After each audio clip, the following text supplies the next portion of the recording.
물리원 오늘은 전반사 알아보겠습니다. 자, 파동에 대해서 간단히 배웠고요. 파동에 대해서 굴절의 법칙과 스넬의 법칙 배웠으니까 그 스넬의 법칙을 적용한 전반사 원리 알아보겠습니다. 자, 전반사 같은 경우에는 빛을 휘게 만들 수 있는 이런 광섬유가 있는데요. 광섬유를 잘 보시면 밑에 그 섬유에는 빛이 나오지 않지만 끝에만 빛이 나오고 있죠.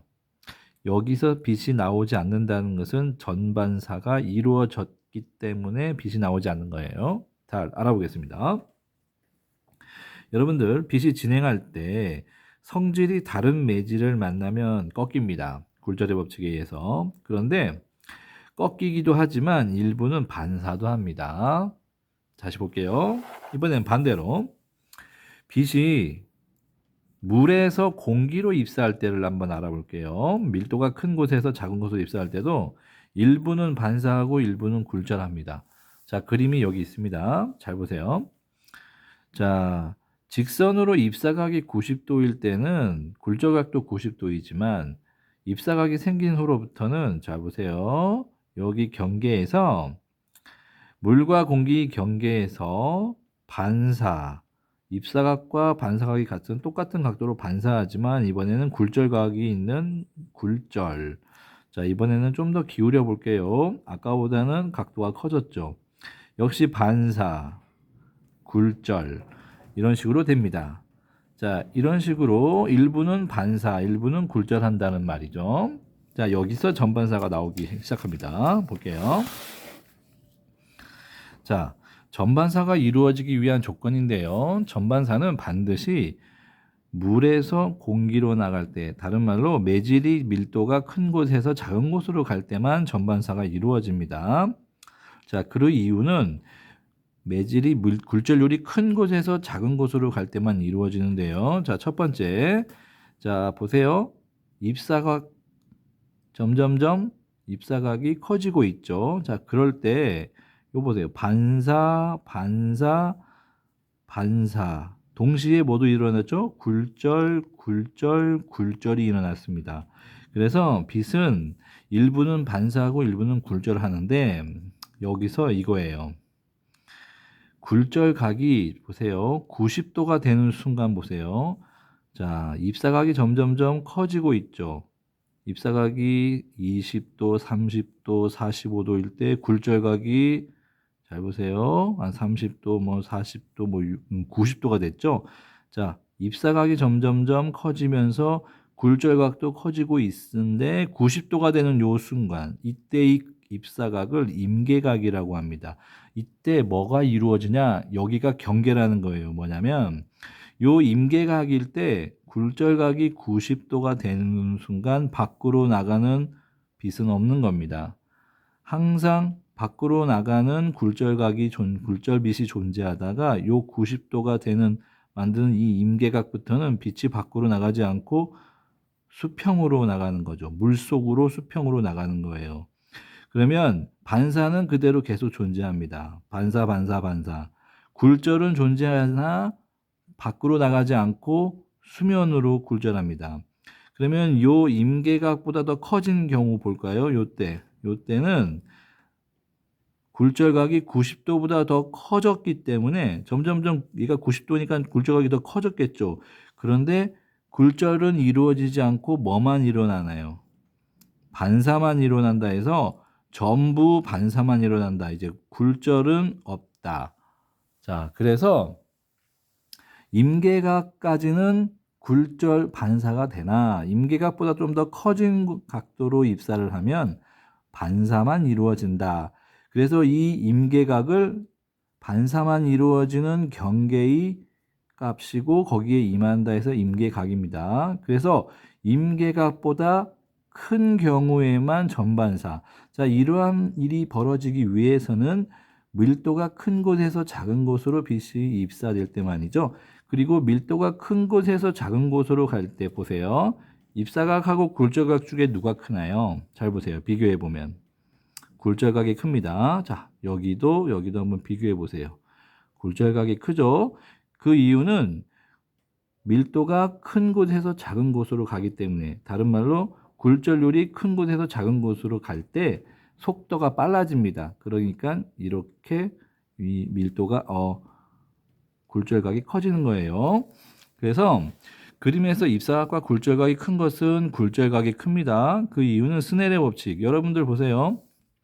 스넬의 법칙을 여기서 시작했기 때문에 밑에서부터 위로 올라가는 걸로 스넬의 법칙을 적용할 거예요. 그럼 밑에 입사각 I, 굴절각 R. 그러면 밑에서부터 얘가 N1, N2인데 그걸 뒤집어야 되죠. 그래서 N2, N1이 되고 N2는 공기의 굴절률 1, N1은 1.33, 물의 굴절률 1.33. 그러면은 입사각이 큰 이유는 보세요. 1분의 1.33. 굴절률이 크기 때문에 입사각보다는 굴절각 R이 크게 된 거예요. 그래서 이게 큰 이유는 N1이 N2보다 크기 때문이다 라고 우리가 말을 할 수 있는 겁니다. 그래서 스넬의 법칙에 의해서 입사각하고 굴절각 중에 굴절각이 큰 이유는 여기 N1의 굴절률이 더 크기 때문에, 그러면 전반사가 이루어지기 위해서는 굴절률이 큰 곳에서 작은 곳으로 빛이 진행할 때만 전반사가 이루어진다 라고 보면 되고요. 임계각이란 아까 다시 말해 임계각을 점점 크게 하여 굴절각이 90도가 되면은 경계가 되는 거예요. 빛이 밖으로 못 나갑니다. 90도가 되니까. 그래서 이때의 각을 임계각이라고 하고, 임계각보다 크면 이제 어떻게 되나요? 굴절하는 빛은 없어진다는 거죠. 보세요. 굴절하는 빛은 없고 반사만 해서 모두 반사해서 전반사라고 되는 겁니다. 전반사는 임계각보다 큰 각도로 입사할 때만 전반사가 이루어진다. 그럼 우리가 여기서 눈을 뜨고 있으면은 이 빛을 볼 수 있을까요? 이 빛을 볼 수가 없습니다. 여기서도 볼 수가 없습니다. 여기서는 볼 수 있겠죠. 여기서는 빛을 꺾여 들어오는 굴절된 빛을 볼 수가 있을 겁니다. 이렇게 생각하시면 되겠습니다. 그리고 잘 보시면 전반사란 굴절률이 큰 매질, 물에서 작은 매질 공기로 진행할 때 입사각이 뭐보다 커야 돼요? 굴절각보다 크면 입사각이 굴절각보다 크게 되죠. 진행할 때. 그때 굴절 없이 임계각보다 클 때 반사만 이루어집니다. 굴절이 없이 반사만 일어날 때 이러한 현상을 전반사라고 합니다. 라고 볼 수 있죠. 전반사 정의는 뒤편으로 보면 되겠습니다. 자, 이러한 공식이 나오는데요. 스넬의 법칙입니다. 여러분들 지난 시간에 스넬의 법칙은 위에서 밑으로 내려오는 식이었죠. 그러면 사인 I 입사가 굴절각, 그리고 N1이 위에 있는 물질이 굴절률이 밑으로 내려오고 N2가 이렇게 됐었죠. 그럼 여기에서 자, 여기 그림을 볼게요. 여기는 아래에서 위로 올라가는 거기 때문에 역시 입사각 I는 여기 임계각 볼게요. 임계각이 입사각 I는 세타시죠. 그리고 여기 굴절각이 90도죠. 그리고 몇 대 N1은 뭐죠? 요 I가 있는 임계각이 있는 물질의 굴절률이죠. N1은 물의 굴절률 N이라고 할게요. N2는 R이 있는 공기의 굴절률 1이 되겠죠? 자, 그래서 잘 보시면 각각을 이렇게 생각을 하고 지난 시간에 배운 거를 요거를 대입을 합니다. 그러면 사인 세타 C, 사인 90, 자 이제 굴절률 N, 공기의 굴절률 1. 그러면 얘는 어떻게 되죠? 사인 90은 1이고 결국 정리를 하면 사인 세타 C는 N분의 1. 자, 사인 세타 C고 N분의 1이니까 자 이게 임계각이 있는 입사각이 있는 부분이고 얘는 공기가 있는 부분이죠. 그러면 물에서 공기로 가는 N분의 1이라고 생각하면 되는 거예요. 쉽게 생각하면. 그러면 여기가 물의 굴절률이 N, 공기의 굴절률이 1이면 요 임계각은 어떻게 계산한다? 사인 세타 C는 N분의 1. 진행은 어떻게 한다? 밑에서 위로 간다. 그런 식으로 생각하면 되겠습니다. 그래서 이거를 일반화 시킬게요. 사인 세타 C는 N1분의 N2. 굴절률이 N1에서 N2로 빛이 진행할 때 굴절률이 N1이 매질해서 N2로 빛이 진행할 때 임계각을 세타 C라고 생각할 수가 있습니다. 그러면 여기서는 무조건 빛이 밑에서 위로 진행하기 때문에 누구의 굴절률이 큰가요? N1이 N2보다 크겠죠. 그래서 항상 N1이 커야 됩니다. 그때의 임계각은 이런 식으로 계산할 수가 있습니다. 그러면 우리는 임계각을 계산하는 방법을 알아볼게요. 물이 N이 1.33이고 공기로 간대요. 공기의 굴절률은 1이죠. 그러면 우리는 임계각 공식이 뭐죠? 사인 세타 C는 N1분의 N. 물에서 공기. 자, 물은 1.33, 공기는 1. 그러면 여기에서 공학용 계산기로 역함수를 이용합니다. 역함수를 이용할 때, 자, 계산기, 여러분들 스마트폰 계산기를 보시면 공학용 계산기 버튼을 누르면 이렇게 사인 이런 게 나올 거예요. 요거를 누르면 되겠습니다. 그래서 요 세타C를 알고 싶어요. 그러면 세타C는 이렇게 놓고 사인 역함수에다가 요 값을 놓으면 되는 거예요. 사인 역함수에 1-1.33. 자, 한번 해보세요, 여러분들. 그러면 요 각도, 임계각이 48.75도가 나오는 겁니다. 이 각도가 48.75도라는 거죠. 그러면 48.75도 이상이면은 전반사가 이루어진다라는 것이죠. 쌍안경 같은 경우에는 이러한 경우를 우리가 프리즘을 통해서 전반사를 만듭니다. 자, 우리가 만원경 같은 경우에는 빛이 이렇게 길어야 되는데 이거를 줄이기 위해서 이렇게 경로를 바꿔줘야 할 수도 있습니다. 이렇게 짧게 해주면 들고 다니기 편하죠. 그런데 이 짧게 해주기 위해서 프리즘을 썼어요. 이 프리즘을 잘 보시면 여기서 한번 반사, 반사, 반사, 반사. 여기서도 하나, 둘, 셋, 넷 반사가 4번이나 이루어져요. 그러면 저반 렌즈가 원래 여기 있어야 되는데 꺾였기 때문에 이렇게 줄어드는 효과를 위해서 이 프리즘을 놓은 건데 이 프리즘에서 빛이 굴절로 빛 중간중간에 밖으로 나가버리면 어떻게 될까요? 그러면 빛에 잘 들어오지 않겠죠? 그래서 이 프리즘의 각도를 잘 깎아가지고 빛의 입사각보다 임계각보다 더 크게 입사할 수 있도록 경계를 잘라는 거예요. 그러면 빛이 굴절되는 빛이었기 때문에 여기서 빛이 쫙 들어오면은 100%가 거의 전반사가 이루어져서 손실되는 빛이 없는 거예요. 여기서도 손실된 빛이 없고 손실된 빛이 없고 손실된 빛이 없다 보니까 빛의 양이 많아져서 뚜렷하게 볼 수가 있는 겁니다. 그래서 전반사를 이용한 게 바로 요 프리즘이에요. 그래서 요 프리즘이 나오면 전반사를 활용한 것이다라고 생각하시면 되겠습니다. 자, 여기까지 우리가 전반사에 대해서 알아봤는데요. 다음 시간에는 이 전반사에 대한 활용에 대해서 알아보겠습니다. 또 여기 또 있네요. 다이아몬드 하면 전반사 해야 됩니다. 자, 다이아몬드 임계각은 어떻게 구하냐? 자, 우리 요 공식 있죠. 사인 세타 C는 N1분의 N. 여기서 N1은 크고 N2는 작다 그랬죠.